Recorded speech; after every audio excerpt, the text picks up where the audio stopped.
Hey everyone, so we are back for another great adventure. Today we're going to discuss the history of the H.L Hunley and how it came about with the three sinkings, as well as the start of the history of the H.L Hunley and the men that created the Hunley as well. The picture behind me is the traveling exhibit of the H.L Hunley, which I was able to see when I went out to Bronxton Bridge reenactment this past weekend in South Carolina. Had a great time out there. It was a great battle. A lot of great people out there. Got to meet a lot of new friends and some old friends as well. Now, as far as the video, I did upload the Bronxton Bridge reenactment.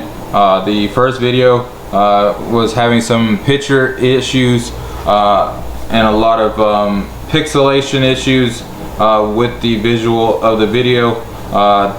And the only reason that I knew about it is I had a comment letting me know that the video was having a lot of pixelation.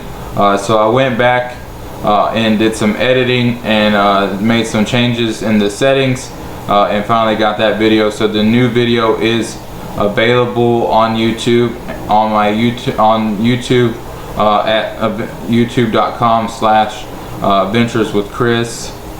So make sure you guys check that out. It's a great video. A lot of great videos on there as well, not just the Bronxton Bridge reenactment, but all the other reenactments that I did last year, and preparing for another great year of reenactments. The next one I will be going to is Shiloh. That is in the first weekend of April. So I'm super excited about that, and I got one in May it's going to be the Battle of Resaca reenactment. That one will be in May. And then I got a few coming up in September as well. So I'll give you guys some more information about that as well when we get closer to those dates. But with that being said, before we dive in, make sure you guys hit that like button and subscribe to my channel. Also, place a comment in the comment section below if you enjoyed this video, if you have any questions, or even if you subscribe to the channel. I always enjoy reading the comments, always replying. It's always fun being able to interact with my viewers and my subscribers. Thank you for all the support that you guys have been giving me. We're at 217 right now, so we're on our road to 300 subscribers. I know we can do it. But with that being said, let's go ahead and dive in.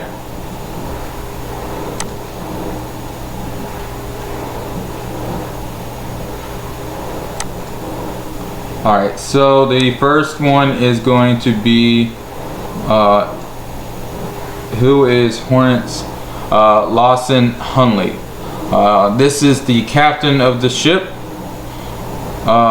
He was a Confederate Marine engineer during the American Civil War.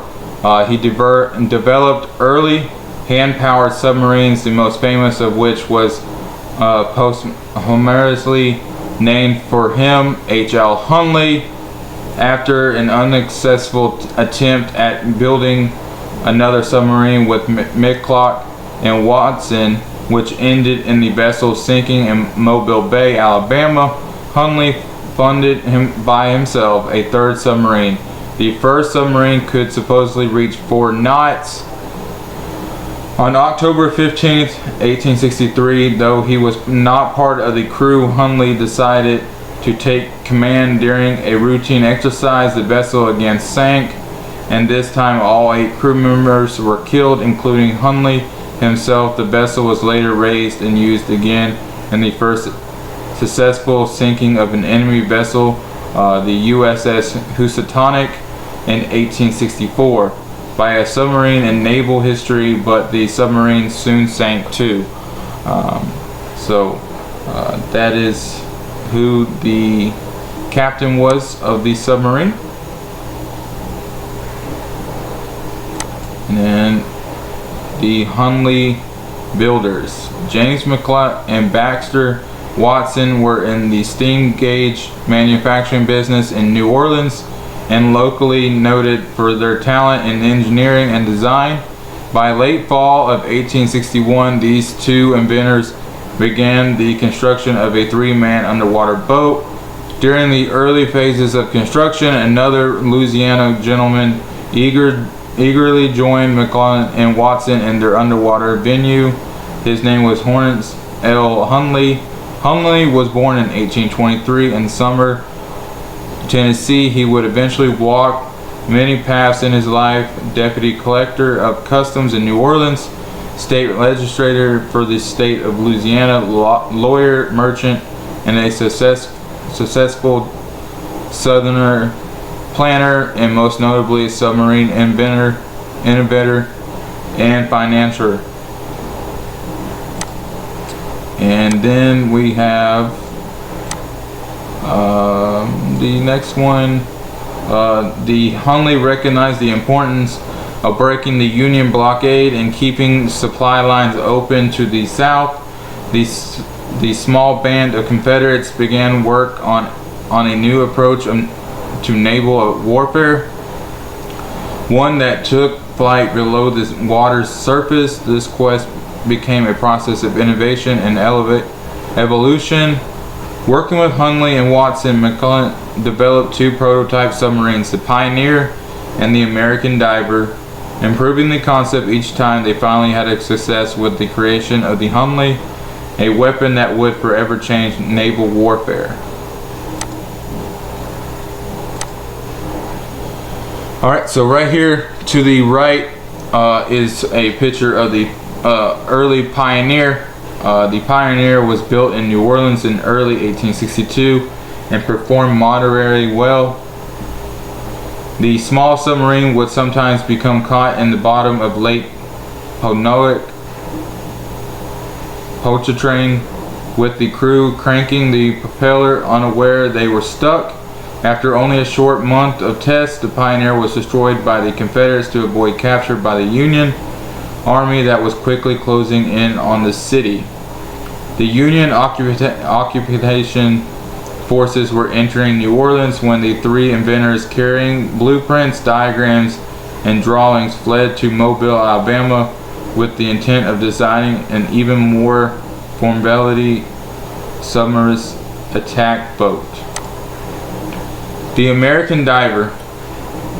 Soon after arriving in Mobile, McCulloch and Watson and Hunley teamed up with Confederate patriots Thomas Park and Thomas Loynes, owners of the Park and Loynes machine shop. Within months after Hunley, McCulloch and Watson arrived to the besieged and blockaded Alabama coast, a second submarine was already under construction at the Park and Loynes shop near the harbor. McCulloch, in a post-war letter, wrote, "We built a second boat at Mobile and obtained room for machinery and persons. She was made 36 feet long, 3 feet wide, and 4 feet high, 12 feet of each, and was built tapering or molded to make it easier to pass through the water." During the time frame, the group began to receive local military support. Lieutenant William Alexander of the 21st Alabama Volunteer Regiment was assigned to duty at Park and Loynes. The group of engineers made several attempts at propelling the new sub with a electric magnetic engine, a small steam engine. Unfortunately, they were unable to produce enough power to safely and efficiently propel the submarine. Excuse me.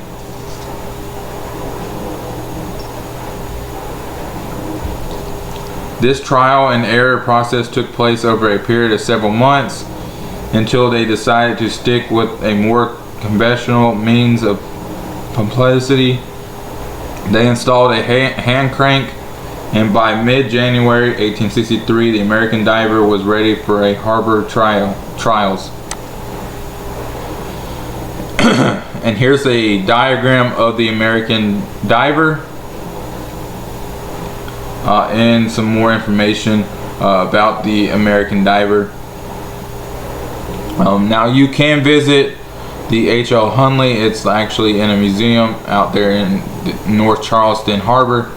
I would recommend going out there and seeing the notorious and famous submarine.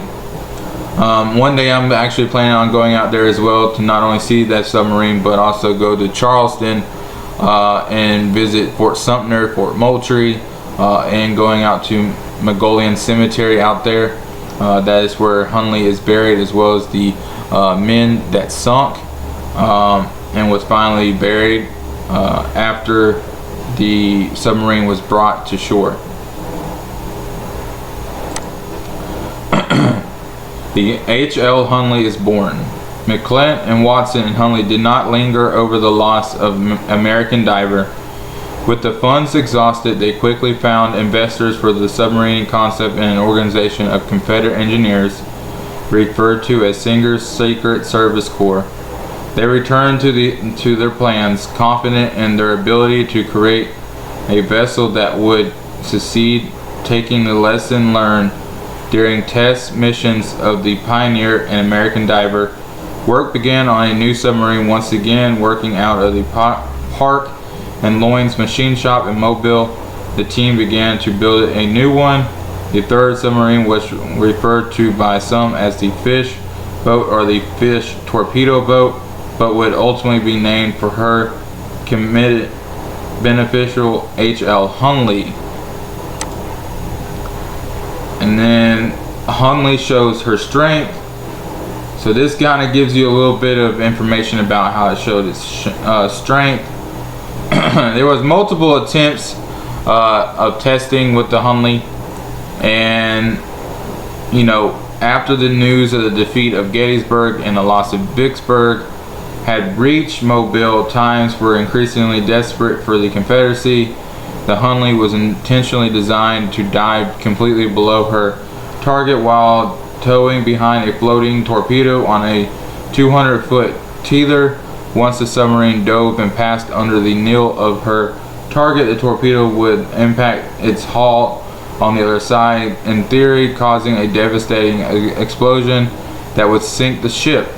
To safely dive under a Union vessel, the captain would need to carefully maneuver the 5-foot tall submarine between the ocean bottom and the neel of the target of the ship.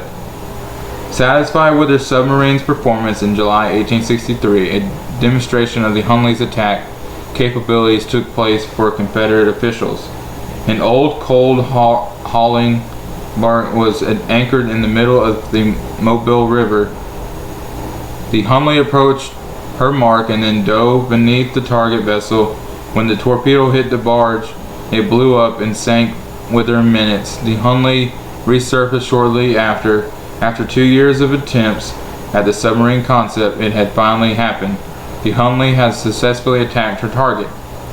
On site to witness the display were several high-ranking officials, including Admiral Franklin Buchanan, Mobile's naval commandment.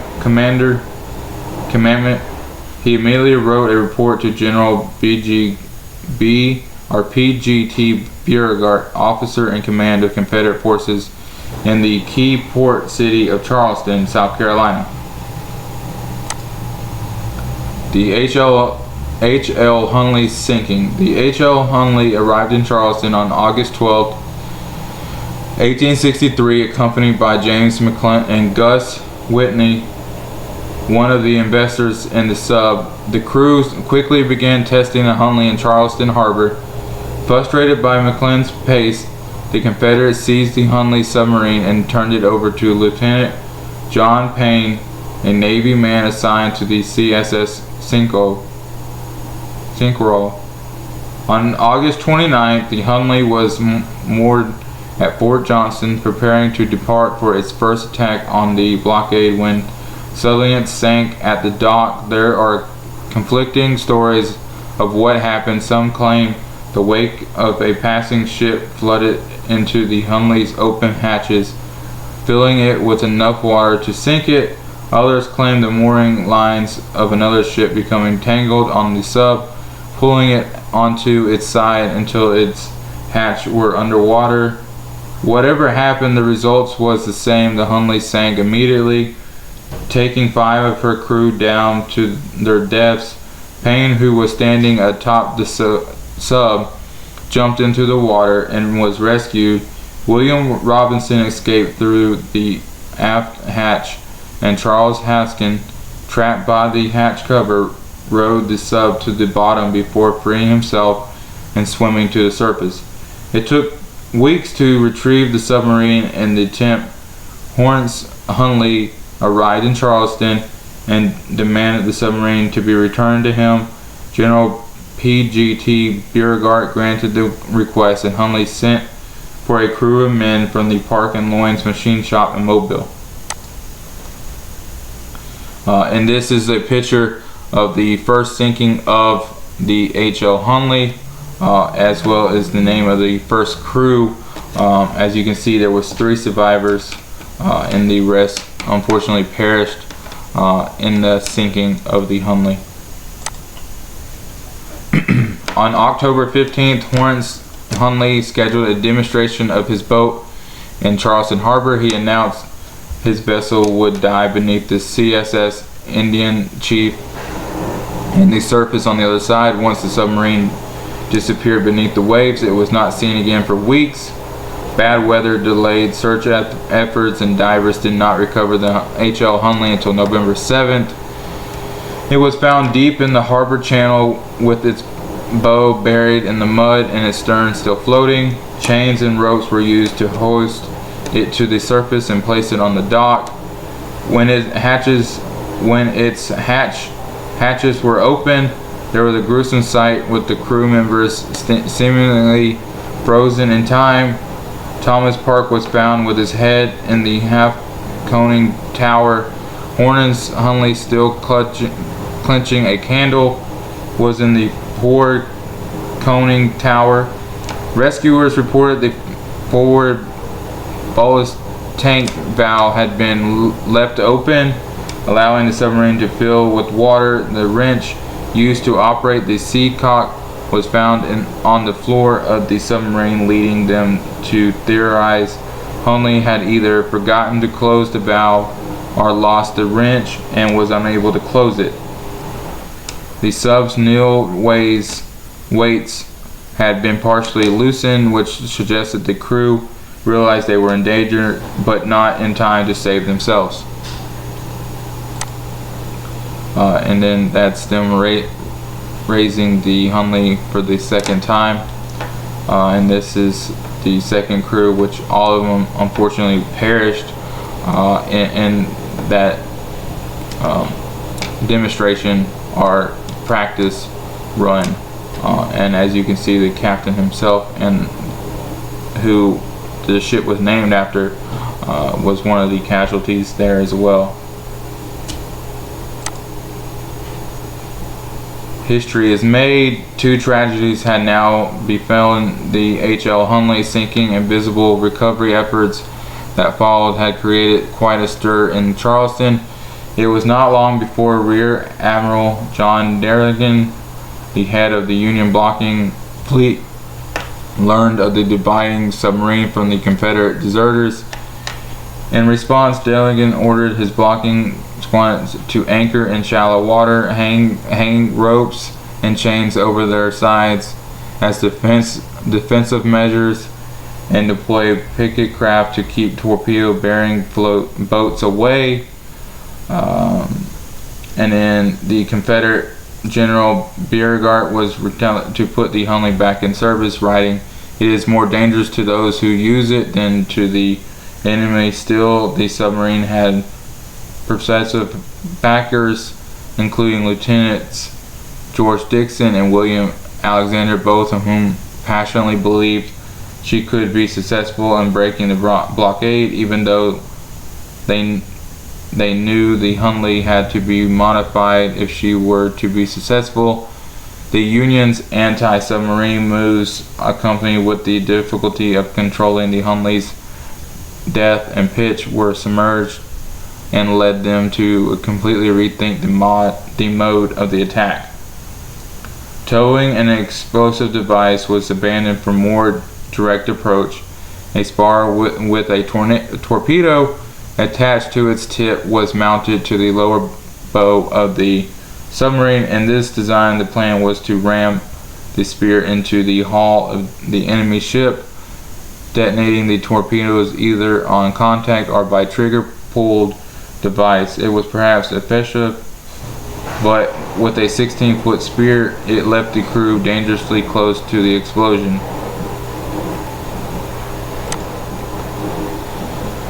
And then this is the third crew of the Hunley, which are all volunteers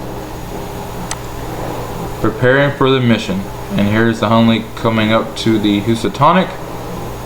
Captain George Dixon and his volunteer crew worked aboard the H.L Hunley on an average of 4 nights a week between mid-December 1863 and the end of January 1864, when the weather became too rough to venture into the ocean. On many of those trips, the submarine got close enough to the blockade ships to hear Union soldiers singing on the picket boats, but they never got the chance to attack. Dixon wrote to a friend expressing frustration with the conditions that stopped them from making an attack on a blockade. To catch the Atlantic Ocean smooth during the winter months is considerably of an undertaking and one that I never wish to undertake again.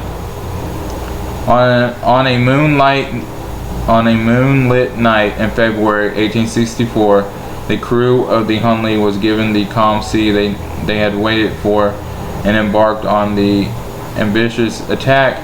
The target was the USS Housatonic, one of the Union's mightiest and newest slopes of war. The Hunley approach was stealth, and by the time they were spotted, it was too late. At about 8:45 p.m., several sailors on the dock of the U.S. Housatonic reported seeing something on the water just a few hundred feet away. The officer on deck thought it might be a porpoise coming up to blow. As the object approached the ship, the crew realized it was not porpoise. The alarm sounds and the sailors fired their guns. The bullets pinging off the metal hull of the Hunley below the surface. The spar torpedo detonated, and the explosion blew a hole in the ship. The Housatonic sank in less than 5 minutes, causing the death of 5 of its 155 crewmen. The Hunley mysteriously disappears, and as you can see, that's a picture of it now. Off in the night. Nearly 45 minutes later, a Union sailor claimed he had saw a blue light on the water. Some speculate this was the last reported sighting of the Hunley for more than a century. One record indicates Dixon had promised the troops at Battalion Marshal, if successful, he would signal to shore by showing 2 blue lights. The Confederates on Sullivan's Island say they saw the agreed upon signal and lit a fire to guide the Hunley home, but she never returned. Instead, the submarine and crew disappeared into the darkness of the sea. Their fate became a mystery and their accomplishments a legend. The submarine would not see the light of day again for over 136 years. And then this topic right here kind of gives you guys a little bit in depth of the search and recovery stages that they took in trying to locate the Hunley. And a lot of people spend a lot of money, a lot of time, a lot of effort in regards of trying to find this submarine. So we'll go right here. So after months and years of searching, the Hunley was finally found. This is the picture of it submerged into the sand at the bottom of the Atlantic Ocean. near the Charleston harbor. Once the Hunley was found, a whole new set of issues emerged. Originally built as a pivotal vessel in support of the Confederacy, who owns the Hunley? If there are human remains on board, how should they be treated? Should the submarine be left at sea as a war grave? How will she be protected by looters now that her location is known? These questions and many more would take years to answer.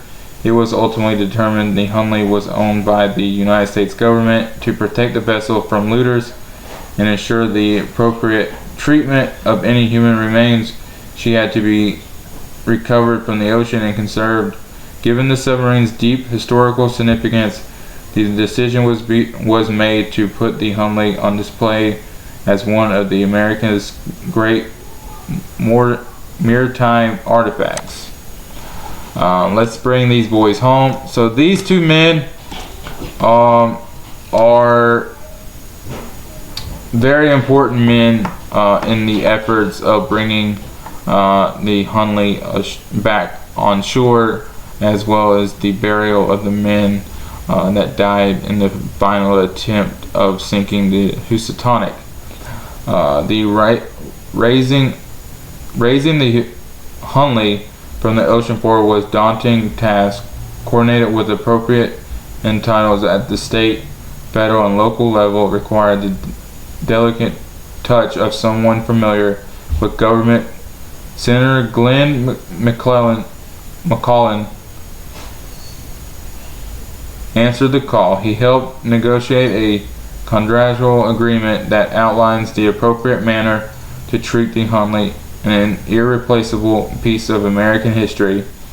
While Senator McClellan navigated the different government jurisdictions, someone needed to raise money and manage the official lifting of the Hunley from the ocean floor. When Senator McClellan first asked Warren Lance to fill this role as chairman of Friends of the Hunley in 1997, he had only one question: what's the Hunley? The answer changed his life. Lance, a successful businessman, became the driving force behind the project. McClellan and Lance made an incredible team together, and they would achieve what many thought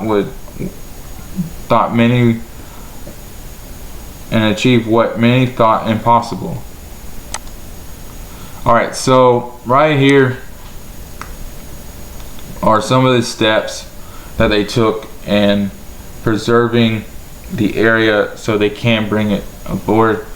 So right here is the first one. They kind of just dug around it, kind of opened it up a little bit, and then once they did, they put these little magnet pieces right here, which would connect to this big old piece of bar right here, and from that point they would latch these little seat looking things underneath the Hunley, and then it could ultimately be raised up.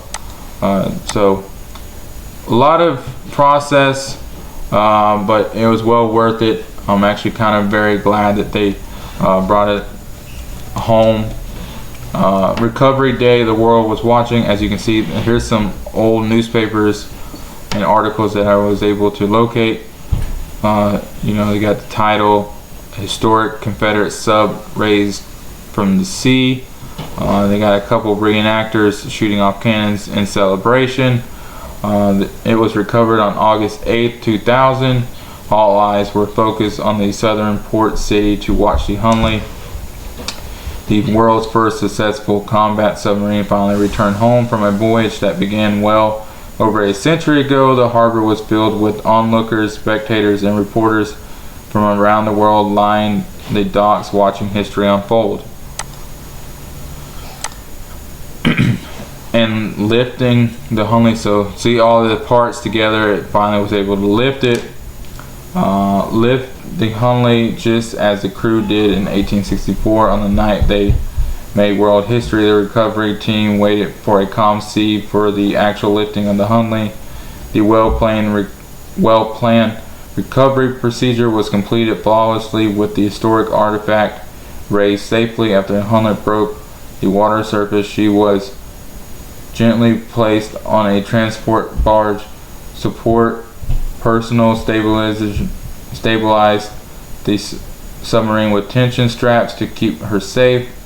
She was brought to the Warren Conventional Center and placed in a 75,000 gallon steel tank filled with chilled fresh water to help protect and stabilize the submarine. The lab facility was specifically designed to excavate and conserve the vessel. Now that the Hunley was safe, the work of learning her secrets could begin. The groundbreaking experiment of the Hunley's crew compartment unearthed rare 19th century artifacts, including a gold coin that saved the life of the submarine's captain at the Battle of Shiloh in 1862. The coin is carved from the indentation of a bullet inscribed with the initials along with the words "My Life Preserver." The remains of the entire 8-man crew were also found resting peacefully at their stations. They were removed from the submarine and plans were immediately put in place to give them a proper burial, an event that had been impossible for over a century. The Hunley crew burial took place on April 17th, 2004. And here's a couple of the Civil War reenactments of the Confederacy paying their respects to the fallen. The morning was warm and the waters off Charleston Harbor were uneasy, calm. It was perhaps the same sort of sea condition Hunley Commander Lieutenant Dixon was waiting for in 1864. When he and his crew launched the experimental vessel that began the age of modern-day submarines. But this day would not mark the beginning of the Hunley's crew's mission, but rather the completion of their century-long journey to a final burial. On April 17, 2004, the submarine pioneers that manned the first successful combat submarine were buried. H.L Hunley Memorial, as you can see right here, this is the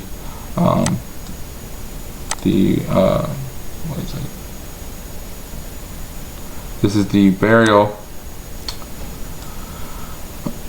of the men, as well as some of the memorial of the Hunley of all three crews located in the Mongolian Cemetery in Charleston, South Carolina.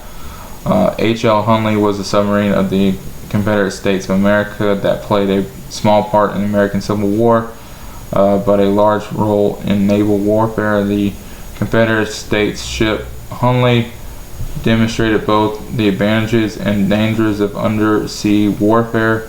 The CSS Hunley was the first submarine to sink an enemy warship, although the vessel was also lost following the successful attack.